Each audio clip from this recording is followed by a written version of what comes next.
Hi everyone, welcome to Low Carb Revelation. I am Paula and I live a keto lifestyle, and today is day 31 of our Back to the Basics of Keto for the month of January.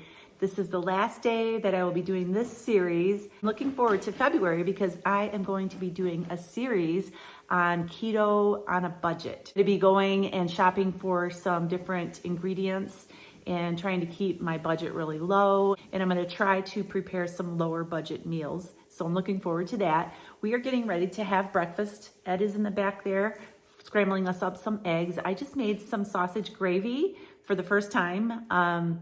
We used to eat a lot of biscuits and gravy. My gravy recipe that I used to make, and I switched out a couple of ingredients, and I don't know how it's gonna taste yet. We're gonna try it. I made a couple of chaffles, and we're gonna put the gravy on, and I'll show you that in just a few minutes.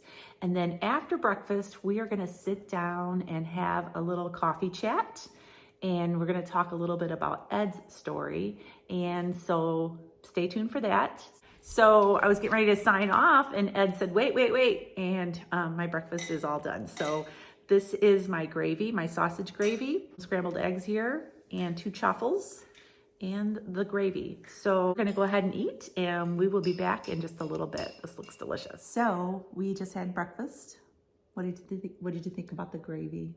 Gravy was good, but I think I agree with you about the chaffles. Biscuits would be way better. Yeah, the gravy was delicious.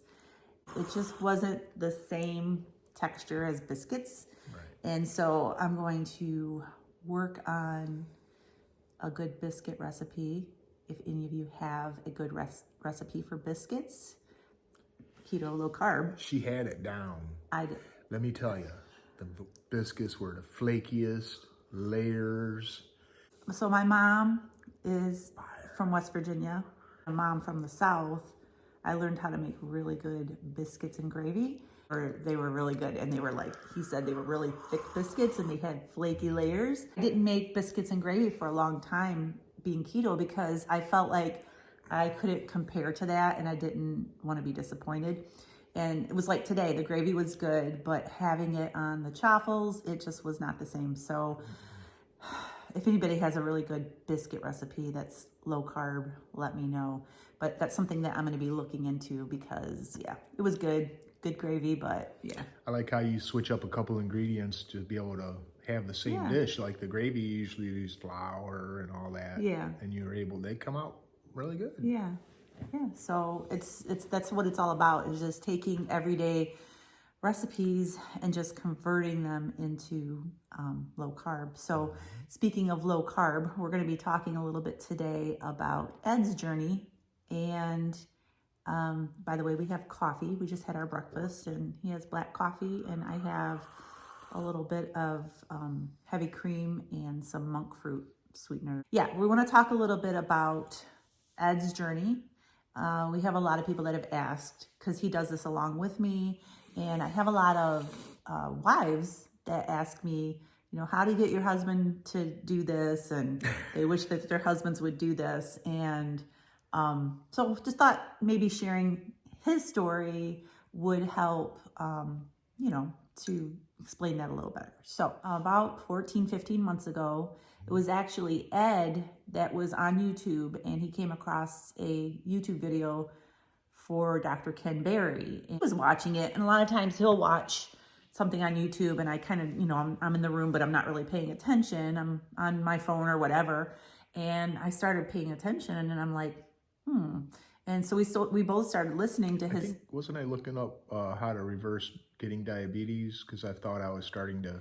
Ed has never been diagnosed as a diabetic. This was borderline. So maybe he was looking was hypertense and pre-diabetic. Yeah. We were just watching it, and started watching a couple more of his videos. I found it very interesting, and then just decided that all of a sudden, I'm like, I'm going to the store and I'm going to buy a bunch of, low carb foods, and we're going to do this. And Ed was like, okay. And so we started it. And in the very beginning, he did the strict keto right along with me. Yep. And we both I don't think you ever were into counting carbs or keeping track of your carbs, but he basically would eat what I would eat, and he like I had a choice. he basically would eat what I eat, and then whatever I made in his lunch. So he was really doing it along with me, but not keeping track of his carbs or anything like that. And so he lost a lot of weight. I'm gonna let you talk in just a second. And started feeling really good. Really good. And we were talking the other day, I don't think he's so much keto anymore. I think he's more just low carb.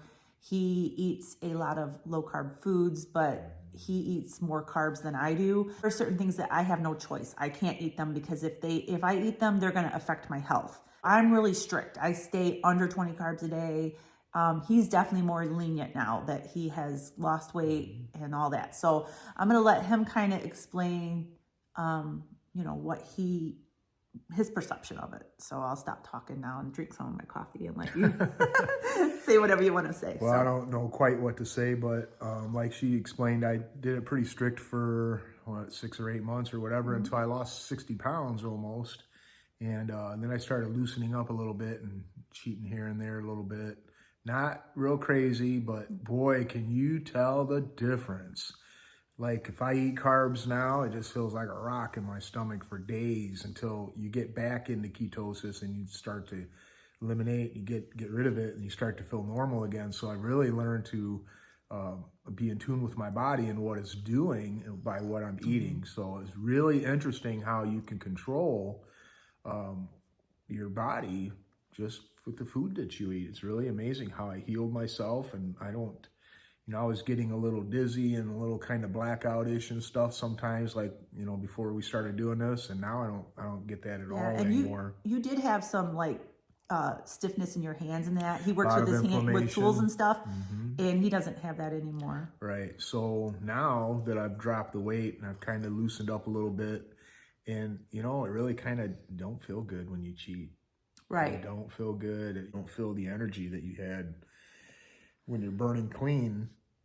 You know the difference of when you eat something that you shouldn't eat and how it affects you, and he knows how to get right back on track. Right. And so one of the things that I noticed, like if I had a wound, like a cut or something before we did the keto, it would take forever to heal, like a long time. And I noticed it was taking a long time. And now that we've been doing this for so long, if I get a cut, it heals up in a normal amount of time. That could have been the diabetic part of it, Yes.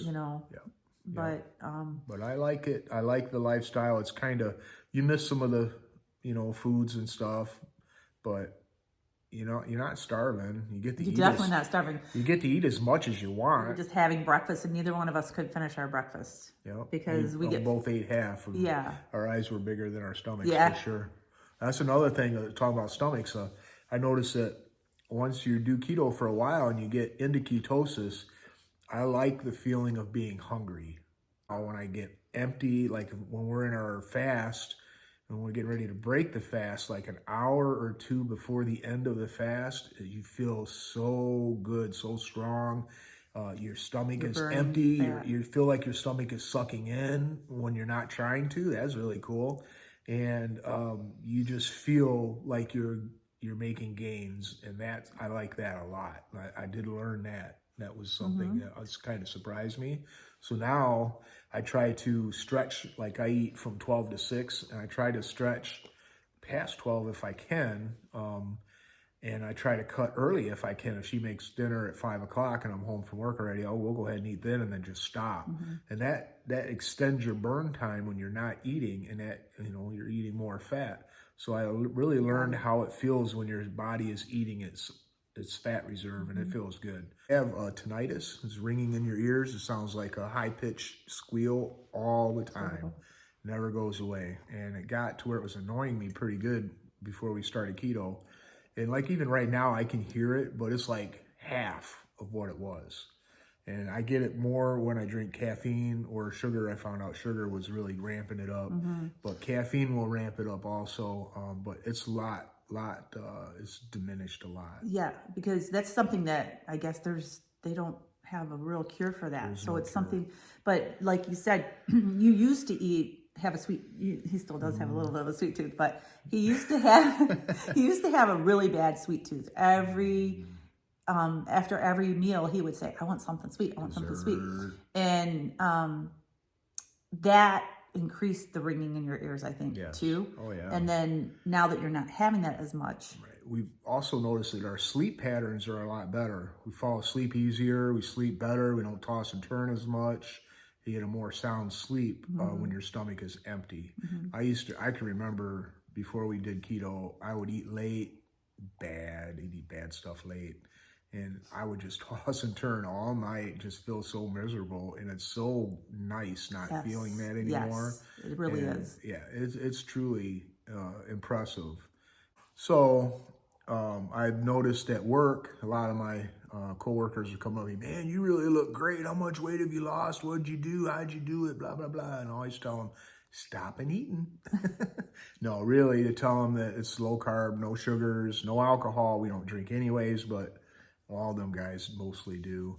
And when I start telling them what they can and can't have, they're just, can't do that. So, yeah. But I tell them anyways. Notice them looking at me, and you can see it in their face that they kind of wish they could do the same thing. And they could. It's just discipline. Side note, another one.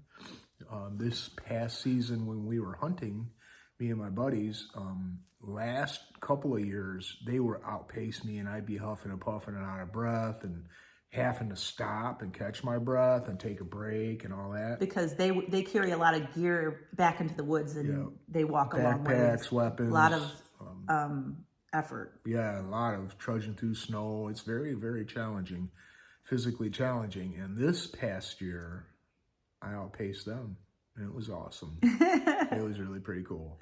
That's really cool. Yeah.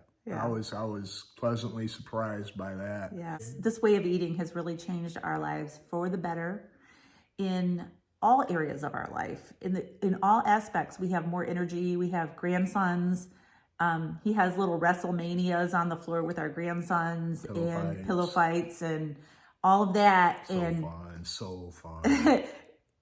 Just all of that alone, just having the energy and having the weight loss, the inflammation and stuff gone from our bodies, and that it's Big just deal. None of that food compares to how good you feel, how much energy you feel. Pretty amazing. You know, as I was saying earlier, Ed is a little more lenient. If you are someone who you are thinking about something like this and you're just not sure you're not sure you have that discipline in the beginning to get going like that, go more low carb like he's doing now. He's kind of found a place where he can maintain and he can, keep control over it. It's not getting out of control or going crazy or anything. He just doesn't keep a carb count. Mine is more, I have to.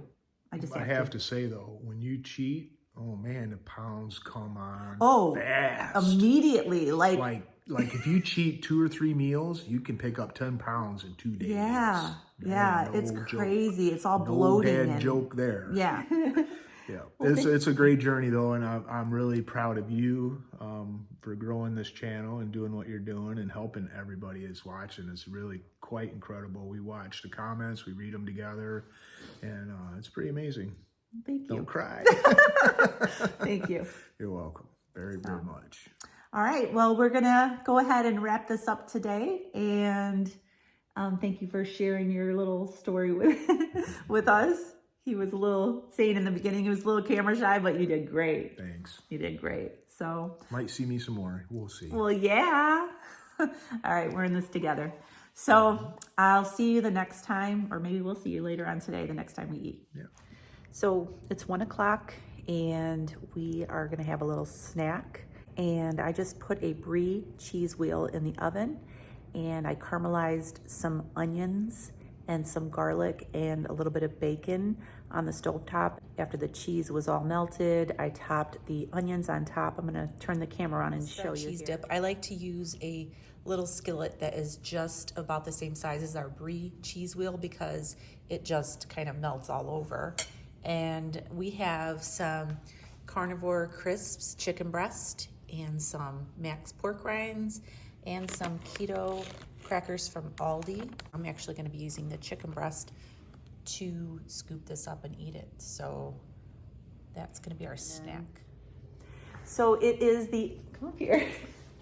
So it is the end of the night and we are getting ready to have dinner, and we made the Rayo's tomato soup and grilled cheese. And I have Rayo's tomato soup here, and I have my chaffle grilled cheese right here. And Ed has soup, and then he has the keto bread from Aldi. And I'm gonna be having sparkling water, and Ed is having a Diet Coke, and we're gonna go eat our dinner. So that's gonna be it for the end of the night. Make sure you subscribe to my channel and give me a thumbs up because it really helps us out. I'll be seeing you in the next day or so for our budget-friendly keto meals. See you soon. God bless.